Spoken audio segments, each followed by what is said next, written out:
For professional advice with a personal touch, consult Fuller Landau, Chartered Accountants and Business Advisors. Click on flmontreal.com. 7:07 on Montreal's News Talk leader, CJAD 800. Welcome to today's Entrepreneur, a program about the entrepreneurial spirit that drives Quebec business. My name is Dan Delmar, along with Fuller Landau's Josh Miller. How you doing, Josh? Great, Dan. It's our final show of the year, and I'm very excited because it's our first returning champion of the program. We've been on almost a year now, and profiling really incredible Montreal business people. And I'm very excited for the next guest because he's one of my favorites over the last season. So here's a clue as to who he is.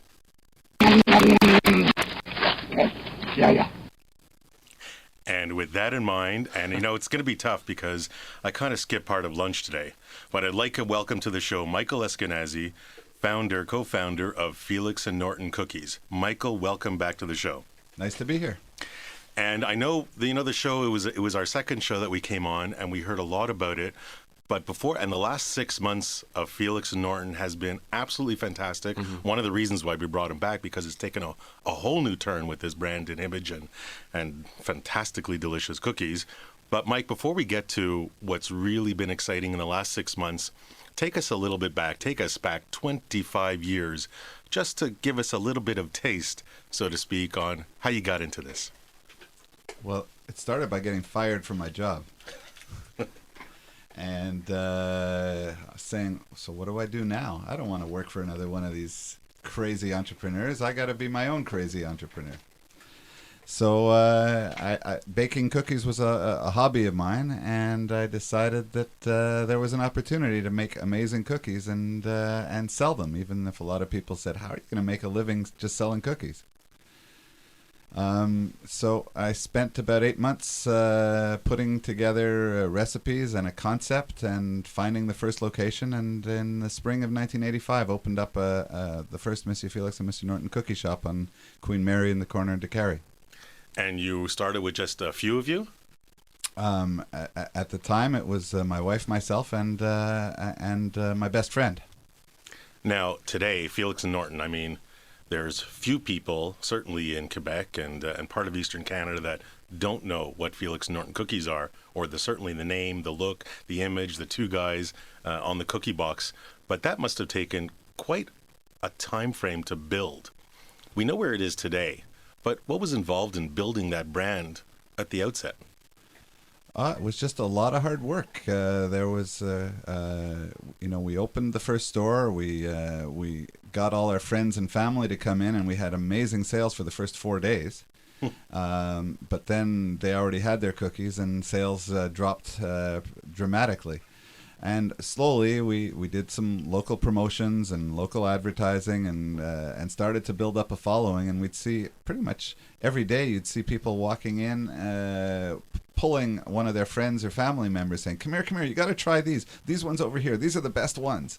And there was, this is before Facebook. This is the way people communicated. They actually talked to each other and touched each other, and and people, they really had to share things they liked without just clicking on them. As I mentioned on one of your Ménage à Trois cookies here, I'm wondering, how did you have the courage to take something that was personal, a passion of yours, and then make that leap into making it a business? Well, as I said at the outset, I was unemployed. I needed to find something to do, and I was really passionate about it. I thought that I could do something that was different, and that if I loved them so much and the people around me loved them so much, I thought that everybody would love them, and that's how things sort of turned out. Was there ever a point where you said, maybe I took the wrong fork in the road, maybe I made the wrong decision, or did you always have it in the forefront of your mind, this is totally going to work? Oh, there were quite a few points where I said, what the heck have I done? And many of them have been more recent. It wasn't just at the beginning, it's been all the way through. There have been a lot of ups and downs in our story. Is there any one where you kind of said, oh, you know what, thank goodness I have some good friends and family behind me, otherwise I would pretty much shut the door? No, I don't think I ever wanted to shut the door. I think that all the way through, I really, really believed that I had built something that people loved. And it doesn't matter where I go from those early days, from the early days of us going viral, as I was talking about it. People continually come up to me and tell me, your cookies are the best. I've never had anything. I've traveled. People from all over the world want to share their love stories, their stories of passion about how much they love my cookies. So even when business wasn't going well or sales weren't going well, I kept saying to myself, there's got to be a way. There's got to be some way of making this thing work and making it successful, because so many people just love them so much. Was there a point where, because there have been such great times during the Felix and Norton life, there have been down times.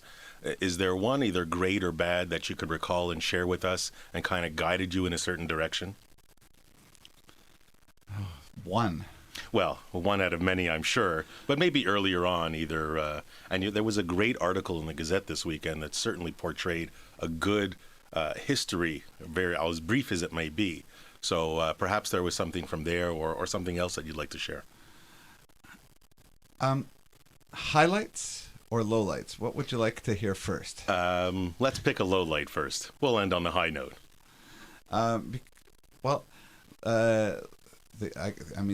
Probably the lowest, or one of the lowest moments, there were some pretty bad ones, but was when we, in the late 90s, when we expanded a little bit too much and into some parts of the province where our product probably wasn't well suited.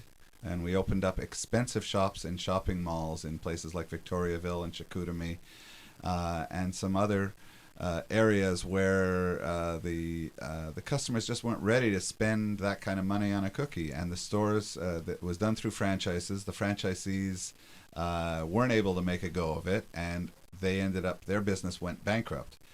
However, I had made the mistake, or I'd been obliged to sign the head lease on behalf of the franchisee. So when the franchisee stopped paying the rent, landlord came to me and said, you've got to pay the rent. And that was a very big financial obligation, and it put us in a very serious hole. We were losing money hand over fist, and eventually, despite the success of many of the other stores and the business in general, that debt was insupportable, and we had to pull the plug. And it's interesting, and it's sometimes sad that entrepreneurs are so passionate and want to drive forward so much, they don't always look at the potential liability, and it's something they always have to be aware of, however remote it may be. But you always have to have it somewhere on the radar. And as we hear the kind of down story, I'm looking to hear the highlight story before we get into the more active areas that he's been for the last 6 months or so. Sure, and Michael Eskenazi of Felix and Norton did overcome those troubles, and you'll find out how after the break. If you want to join the conversation, 514-790-0991, Star Talk, star 8255 on Bell Mobility, and you can also text in your comments or questions to 514-800. 7:15 right now on CJD. For professional advice with a personal touch, consult Fuller Landau, Chartered Accountants and Business Advisors. Click on flmontreal.com. And now, me eat cookie. Yeah. Completely appropriate for our last show of the year that we bring in one of our favorite guests of the past year here on Today's Entrepreneur, Michael Eskenazi. He's the founder of Felix and Norton. And before the break, Michael, we were talking about some of the lowlights in this journey that is Felix and Norton. And you've had to sacrifice a lot personally, and it affected your family at one point, right? Well, you mentioned that we had this lovely write-up in the Gazette on Saturday, and my 21-year-old daughter came and sat down with me and asked me, what does it mean here where you said we almost lost our house? I don't remember that. What happened? And I told her about the next episode. We just talked about the bankruptcy of our retail division, but I also had a wholesale division that I was doing very well with, and I received an amazing offer that was too good to be true, or it looked too good to be true, and it was, to sell my wholesale business to this company based in Toronto that was publicly traded, and they would give me millions of dollars worth of shares in their company in exchange for all the assets of my company. I had a partner who owned 20% of our business, and I made him a proposal saying, listen, I'm getting all these shares for our business. you can either get your percentage of those shares and come for the ride, or I can buy you out just before I make the sale, but I can't pay you until I'm allowed to cash in the shares, and they're held in trust for 3 years. He says, okay, I'll take that option, but how will I know you're going to pay me? I need something to guarantee the amount that we've agreed on. I said, oh, no problem. I've got our house is worth a lot. I can, I'll give you a mortgage on our house. My wife was very much against it, saying that's our last asset. And I said, come on, we've got millions of dollars worth of shares. What can go wrong? Well, a year later, that company went bankrupt before I was able to get 1 cent out of those shares, and we lost everything. And now this guy needed to be paid, and there was a lot of negotiation that had to happen, and it was a very, very difficult time, and we managed to scrape through thanks to him being reasonable and me finding a few other sources of income. So that was certainly an experience, and as we talked about before, in those liabilities and guarantees that you sign, you really got to stay on top of them. Now, how much did that deflate you? I mean, you're this passionate entrepreneur, things have been going really well, and you've just been knocked down, your kneecaps have been busted. What do you do from there? Well, for me, it really was devastating. Besides the whole financial devastation, the guy that I was working with that I had bought the stores and was operating all the Felix and Norton stores, and him and I were developing a good business relationship to grow Felix and Norton together again. He got killed in a car accident. Another blow, and something else you kind of had to deal with along the way. Yeah, and this was in the same year as I had been financially devastated, and it was also 2001, where I was also stuck in an airport on the 11th of September, and all of these things just took such an emotional toll that I said, enough, and I just walked away. I said, I can't work anymore, I can't live in this rat race, and I took a few years where I just focused on family, and I got involved in the community, volunteering with Yes Montreal and other organizations, and taking care of my health and my parents and my kids, and said, questioning the values, and it took a few years before I would get back into working again. In hindsight, I mean, I know where you are today, and we're going to get to more of that story, but was there a few years off the absolutely right way to go? Would you have made that decision over and over again? I needed it. I had been working, my kids were 11 and 9 years old at the time, and I had not really seen them. I was always on the go. I was working crazy late hours. Some other people in this room might know about that. And I wanted to, it was really more important for me to get back in touch with them and get involved in their schools and all the things that I had missed. And it really was necessary. You can join the conversation at 514-790-0991. Michael Eskenazi is our guest, the founder of Felix and Norton, Star Talk on Bell Mobility, and you can also text in to 514-800 for 25 cents. CJD time is coming up to 7:23. More of today's entrepreneur after this. C is for cookie. That's good enough for me. For professional advice with a personal touch, consult Fuller Landau, Chartered Accountants and Business Advisors. Click on flmontreal.com. Oh, cookie starts with C. Oh, 7:24 on CJAD. The cookie edition of today's entrepreneur. Michael Eskenazi joins us, the founder of Felix and Norton. And Michael, we were talking about before the break about your time off. You spent some time with family. But as an entrepreneur, as someone who's passionate about this product that you started, you must have had the drive to just really jump back in there with full force. Well, it took a little while, but then I realized, well, first of all, I needed to make a living. And I did look for work a little bit, but I still owned the name and the recipes, and there was some income coming in that got me through those times from the people that were operating the Felix and Norton stores. But I just knew that it could do a lot better than what they were doing with it, and I was looking for the right way to bring it back. I knew that people loved the cookies, and they loved them the way I used to serve them in the early days, which was always fresh and warm, and the people who were operating the stores were serving them fresh, but not necessarily always as warm as they should be. And I thought that if I could get the dough into people's hands, they could have fresh warm cookies anytime they want. There's something magical about the smell of cookies baking in the oven, and being able to bite into one and then have the chocolate drizzle down your chin. But this is before you came with this the truck idea. Is there, how were you able to get into it? Because you weren't manufacturing at that point. Well, I had a company that was manufacturing for me and supplying the Felix and Norton shops that were operated by the candy chain. But I was working with this manufacturer who also had a distribution company, and they were selling to bakeries all over the city.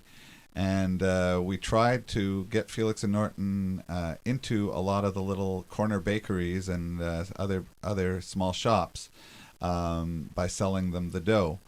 And we got into a few, but sales didn't really advance very quickly, and I was told by a lot of the sales reps that worked for that company that, well, Felix and Norton was yesterday, and people don't remember you. Your brand isn't as strong as you think it is. People are not buying the cookies in the bakeries. And I said, well, maybe it's just the problem that we're in a bakery. Maybe it's the wrong type of outlet for us. But I said, what we have to do is get the cookies to people so they can bake them at home, or get them fresh, warm cookies. Now, how can I do this? So that's when I came up with what a lot of people said was a crazy idea of launching the Felix and Norton Mobile Bakery. Well, at that point, as you said before, the smell of cookies, the warm cookies, from a delivering the product standpoint and making sure that the association of the fantastically delicious cookie with Felix and Norton had to continue. Yeah.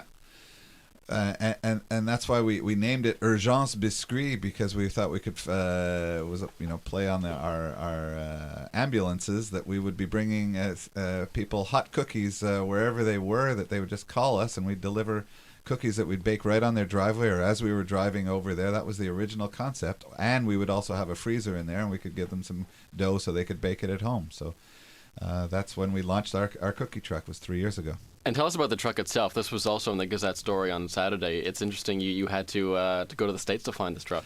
Well, I wanted it to be. I didn't want a smelly truck to take away from the wonderful smell of the cookies. So I knew that I had done a little research and knew that you could run vehicles on propane, which burns 90% cleaner than gas or diesel. And then I also figured out that I could use the propane to power the oven and the hot water and other things that I needed in the kitchen inside the truck. So I needed a propane-powered truck. The only place that I could find it was on Craigslist in Portland, Oregon. And I had somebody check it out, and they said it was in great shape. So I flew out to Portland and spent 6 days driving it back, going, what the heck have I done? Driving through the cornfields of Iowa and thinking of the movie, I'm going to build it, but will they come? And after we get back from the next break, the revival of a brand, to bring it back to life, and not that it was dead, because plenty of people very, very well aware of Felix Norton, but to bring it back because it wasn't in a mass market, and the perseverance of Michael to do that, great part of the story coming up. And what's next also, because there's some interesting new products coming up as well and down the line. So we'll get to that in a bit. You're listening to Today's Entrepreneur, presented by Fuller Landau. Our guest this evening, Michael Eskenazi, the founder of Felix and Norton. 514-790-0991. Star Talk is a free call on Bell Mobility. CJD time is 7:30 right now.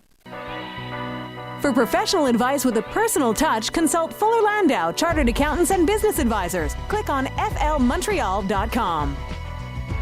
7:33 on CJAD, inspiring stories from outstanding business people. Dan Delmar along with Fuller Landau's Josh Miller. Today's entrepreneur, our guest for our season finale, the founder of Felix and Norton Cookies, Michael Eskenazi. And earlier, Michael, we were talking about some of the highs and the lows. Personally, I remember growing up buying your cookies, trying to look for them wherever I could find them. Finding them was an issue. I mean, I think I speak for a lot of people when I say that. I want to know where they are. How are you working on that, on I guess, raising your visibility and putting out new products so people can grasp them more? And certainly, how did this environmentally truck make that happen or help make that happen.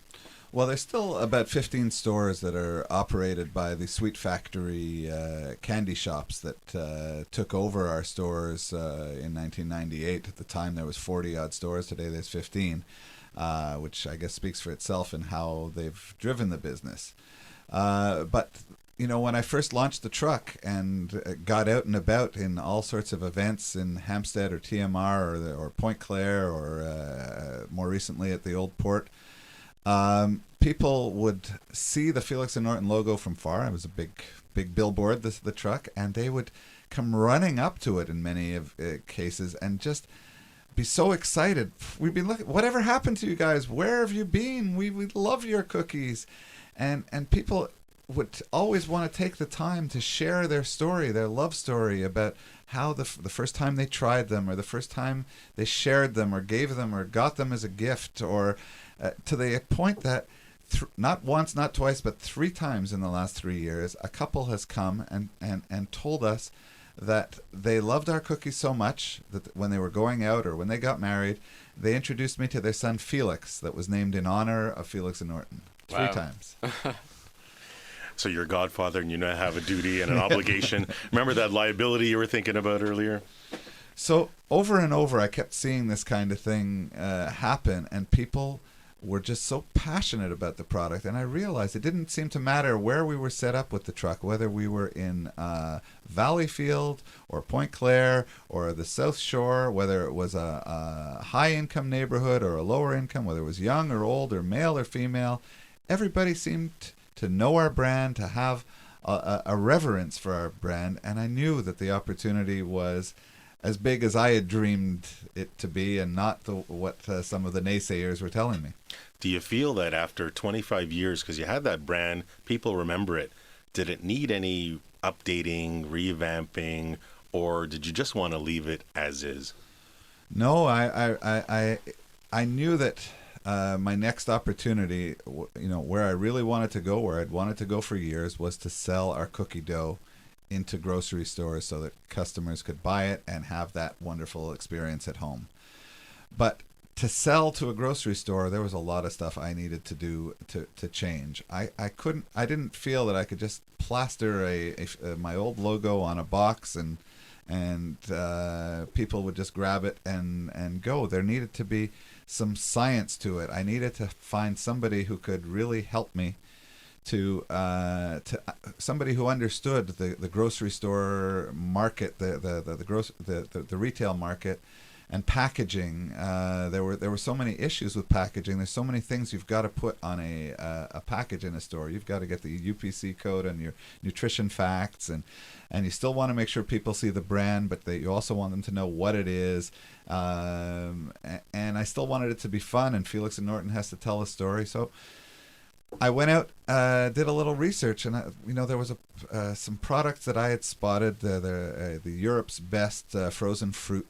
I said, these things are great. I wonder who designed them. And I tracked down the name of the designer, and I looked him up and found his website and sent him an email and said, hey, can I talk to you? And we got together and we hit it off from the very first day. It's a guy by the name of Jimmy Bertolet, who had just recently left the firm, the advertising agency that he was working with, the design firm actually, and set up his own. And we spent many, many hours together, Jimmy, my wife, and myself. And as he took us through all the steps of analyzing our brand, our company as a whole, and where we wanted to go, and what our strengths were, and how to bring those things out so that people would see them, but still make a package and a design that would appeal to everybody, even if you didn't know Felix and Norton from before. Did you keep this was a person that was a little bit new to the business, or very new to the business. Were you very focused and you knew where you wanted to go, or did you have an open mind to try and say, hey, maybe there is a different avenue or a different way to look at it? Oh, he really he must have presented, without exaggeration, 300, 400, 500 different proposals. In some of them way out there, things that were just made me laugh. But slowly they were grouped. There were different themes. There was some sort of an old-fashioned theme or some very modern, and until we started to narrow it down to a direction that we could go in. And little by little, the logo got bigger and bigger as I kept pushing, saying, I still need all the people who knew us, who were fans, to recognize us immediately. But he brought in new colors, new text. The way we write the name Felix and Norton is completely different than the way we did, and he's been a great help. It sounds like you recognize that you can't do it all yourself, that you have to rely on outside expertise. What would you say to entrepreneurs who think that they can be the accountant, the marketer, the PR person all in one? You still have to do a lot of the grunt work of those things yourself. I still do my own bookkeeping, but I have a real good accountant that helps me with in lots of the strategic areas. And fine bookkeeping he does. But I really believe in seeking out experts. I've always run my business that way, and sometimes I didn't listen to them. But most of the time, I think that there's people who have so much knowledge that can really help guide you, and it's something I really recommend. It's hard to spend the money sometimes, but if you want to grow your business, it's a necessity. So you've redeveloped packaging. You have this a little bit different look. How does an entrepreneur, now that you've kind of reinventing yourself, but still kind of smallish, how do you go up and say, hey, Mr. IGA or Mrs. IGA, I want to come into your store? Well, actually, I had first danced with another company that everybody would know, but I won't mention their name, about putting our stuff on their shelves, and they turned me down. They said it's too expensive. Why would people spend that much more than a Pillsbury cookie for a Felix and Norton cookie? And I said, because it's a completely different product. Unfortunately, they both have to be called cookies. But our cookie is all butter, and it's 1/3 Belgian chocolate. And we imported ourselves from Belgium, and that costs a lot of money. But very soon after, people that I'm working with had some very good contacts at IGA, at Sobeys, which owns IGA, and introduced me to the buyer that they were working with in the bakery department, who was a big Felix and Norton fan, and I find that keeps helping me. We didn't mention that the designer, the brand expert, was also a big Felix and Norton fan, which also helped start to kick things off. But when I went in to see this lady with some freshly baked warm cookies, I actually parked my truck right outside the IGA offices so the cookies would be really hot when I walked in to sit down with her for the strategy. First time. Seriously. And she was extremely excited about it right away, and we started to discuss, and I showed her where my brand image had come to, and some ideas for packaging that we'd put together, and she jumped all over it. She was really excited about it. She saw huge potential. It sounds like you really tried to establish a relationship, a business relationship or a clear relationship from the get-go, regardless of size of company, one versus the other. You were trying to get to the person and deal with the people. Is that something that was deliberate? Well, absolutely. That's another one of my big learnings of being a businessman for 25 years. So much of what works in business is based on relationships. You need to have a good product, but to make things work, it's all about your relationships with the people you're working with, whether they are suppliers, whether they are your customers. You've got to build on those relationships. Now, you're lucky to have a brand that was known and a product that people love. But if people are introducing a new product maybe and are going into that pitch situation with a retailer, what advice would you give them in terms of selling their product or communicating that passion? Well, first of all, they've got to have that passion. They've got to really believe that they've got something that's unique. And you've got to focus on what's unique about your product. Too many people, I think, spend a lot of time saying that they're as good as the other guy, but a little cheaper, or they don't point out the advantages. They're busy giving much more general things. So we believe in quality and service. Well, who in business doesn't believe in quality and service? You've got to find your unique selling proposition. And the differentiation from company to company, it's clear. Everybody's got to put on thinking hats, whether you're selling product, whether you're selling service. Everybody wants to know, why am I dealing with you? Yeah, it's great when you have a referral and it's somebody close, but you really got to take the time. And the entrepreneur has to say, sit down, think about it, write a brainstorm with his people. It doesn't really matter. But to come out with, this is why I'm different, this is what it is, and to Michael's point, have a strategy when you're delivering it. Because just walking in the door and hoping for the best doesn't work. Plan, plan, plan. Today's entrepreneur on CJAD, our guest is Michael Eskenazi, the founder of Felix and Norton Cookies, and he's of course brought samples that we'll munch on during the break. 514-790-0991. Start talk on Bell Mobility, and you can also text in your comments or questions to 514-800-745 on CJAD. For professional advice with a personal touch, consult Fuller Landau, Chartered Accountants and Business Advisors. Click on flmontreal.com.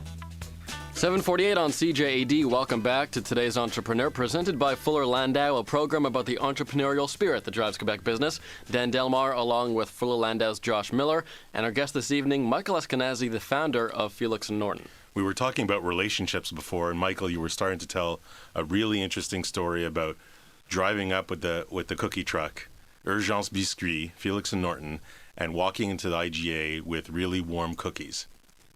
Continue the story from there, please.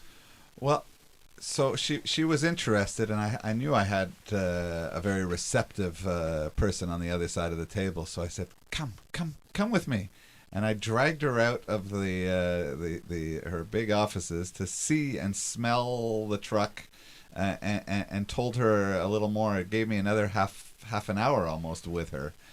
And so I guess I wasn't as surprised a few days later when she called and said, "We're really interested. We'd like to go forward. And but would you be open to giving IGA or the Sobeys Group an exclusive, meaning that I wouldn't sell my cookie dough to any other grocery store for a period of 1 year?" And I asked, well, what could I get in exchange? And so we discussed a few things. They promised me that I would be in their weekly circular. They'd give me 2 occasions at no charge. I said, well, that's pretty good. Can we do it in November and December, when which is, the key time for our product? And she said, sure, no problem. And then she said, here's another thing I would be able to do for you. In October and November, we do a tour of Quebec where we give a training course to all of our managers on display and on various marketing techniques. Would you be able to come along with us and present your product to all the store managers of all IGA stores all over Quebec? And it was just an amazing opportunity. I got to tour all over Quebec and meet the people who would be the actual ones responsible for ordering and displaying our product, and put a fresh warm cookie into each of their mouths. So instead of, I've talked to other suppliers who say it sometimes can take many, many months or a year before your product really is available in all the stores, because there's it's a big organization. It takes time. Did you expect things to move that quickly? I mean, when you went into that meeting, you certainly had a goal to sell the product and get into the stores, but did you anticipate everything that kind of went from there? Josh, I'm an entrepreneur. Things never go fast enough for me. But that's the little voice over one shoulder. But the realist side of me, yes, you're right. Says things take a while sometimes. Yeah. And no, certainly until from that meeting in early July until we actually launched our product around the last week of October this year, that period was a very difficult wait. Although I was busy and there was a million things I was doing, all that anticipation was really hard. But since the 1st of November, it has been a really amazing in terms of results. And let's talk a bit more about this new product. That's really interesting. It's in a jar. It's in kind of like a tub. Yeah, I guess it's the best way to express it. And like you said, it's so important for you to to get cookies, fresh cookies, into the hands of people, and this product is going to do that. Well, yeah, this is thanks to the help of my design guru as well. We came up with the idea of actually cutting the cookie dough into individual pieces, so that the consumer, all they have to do is pop the lid off and toss them onto a cookie sheet, and 8 minutes later they have fresh, warm cookies and a lovely smell in their kitchen. And they can make, if they only want to make 2 or 3 or 5 cookies, they just put the lid back on and put it back in the freezer, and the rest are good for later. There's 20 cookies in each of the containers. Certainly you're dealing with fresh product, and that's the sell, the warm, the fresh, the Belgian chocolate. Earlier you were talking about price point. When you were marketing this to the various stores, you must have had this in the back of their head, or were there any questions about comparing this to the lesser products, and how did you kind of overcome that? Well, that was certainly one of the bigger anxieties. I mean, Felix and Norton, they've always said to me that they're really good. They're really expensive, but they're really good. And I heard that hundreds, thousands of times outside the cookie truck, in English and in French. Sont chers mais sont bons. And so I knew that people expected us to be expensive, even if they didn't. Nobody likes when they find something expensive, but that's also part of who we are. I mean, we put really expensive ingredients in. There's really no way for us to offer this kind of quality. But sure, was I nervous? Would people actually buy it at that kind of a price? I mean, it was the same feeling I had 25 years ago when I opened my first shop, and I was wondering, well, sure, everybody loved my cookies when I was giving out free samples to family and friends, but would anybody actually show up and buy it? Well, it's been the same kind of story again 25 years later at IGA. Today's Entrepreneur continues after the break with our guest, Michael Eskenazi, the founder of Felix and Norton. 514-790-0991. Star Talk on Bell Mobility. 7:54 right now on CJD. For professional advice with a personal touch, consult Fuller Landau, Chartered Accountants and Business Advisors. Click on flmontreal.com. 7:56 on CJD. Remaining moments with Michael Eskenazi, the founder of Felix and Norton Cookies, and Michael talking about this new product. It's not where the traditional cookie dough products are, right? It's usually in a different location at these supermarkets. Yes, the IGA has decided to put us in their bakery department. The freezers in the bakery department is where they have all their high-end cakes, the mousse cakes and cheesecakes and things that can retail for $12 to $20 for a cake, as opposed to, say, a McCain's cake that's $2.99 in the regular frozen section. And so it's a natural place for us to go.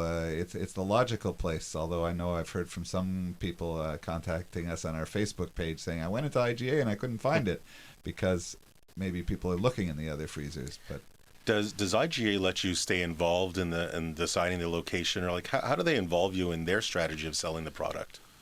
Well, because we've built such a close relationship, not just with the people at the head office, but now we've gotten to know a lot of the people in the stores, we are making regular store visits and talking to the managers about where it's positioned. Hey, you've got us on the bottom shelf. People aren't going to see us down there. This is it's a new product. You got to let people know it's in your stores. Can you move it into the big open chest freezers? And the other thing we're doing is we're doing a lot of sampling, because nothing sells a cookie like a fresh warm cookie. And so it's actually still the original founders of the company, my wife Gina and myself, who pull up our truck and bake the cookies in the truck and serve hot cookies. In fact, we'll be in Nuns Island on Wednesday and Il Perot on Thursday. So with this, I will say, rejuvenated life, although Felix Norton really hasn't disappeared, is there any piece of advice or words of wisdom you would give to today's entrepreneur? It takes a lot of passion. It takes a lot of hard work. It never comes easy. I'm always amused by the people who look at me or who I hear talking about me saying, "Oh, he's got it so good. He runs this big company." I was up at 5 this morning baking cookies for some corporate orders, and then and the same thing tomorrow, and then and Saturday night till 11, and it takes a lot of hard work and a lot of hands-on work to really communicate with your customers and know your business. And I think if you look up entrepreneur, in the dictionary, or you see people around, it's perseverance and success in the face of adversity. And clearly in the story tonight, with the ups and the downs, that's what it takes. Entrepreneurs got to know that, hey, you got to pull up your bootstraps sometimes and just keep going. And if the entrepreneur has that passion, then he'll certainly do that. But bear in mind, planning. You can't do it without planning. You can't do it without necessarily signing off your life with unlimited guarantees. And with that, we close out our first year of today's Entrepreneur. Michael Eskenazi, founder of Felix and Norton, thank you so much for joining us again tonight. It was a lot of fun. Thanks a lot. January 24th is when this program returns. You can reach Fuller Landau during business hours at 514-875-2865 or visit their website, flmontreal.com. On their website, you can also find an archive of these programs. And tomorrow, this program with Michael will be on the website as well, flmontreal.com. For Josh Miller, I'm Dan Delmar. Have a good night. Friendly Fire is next.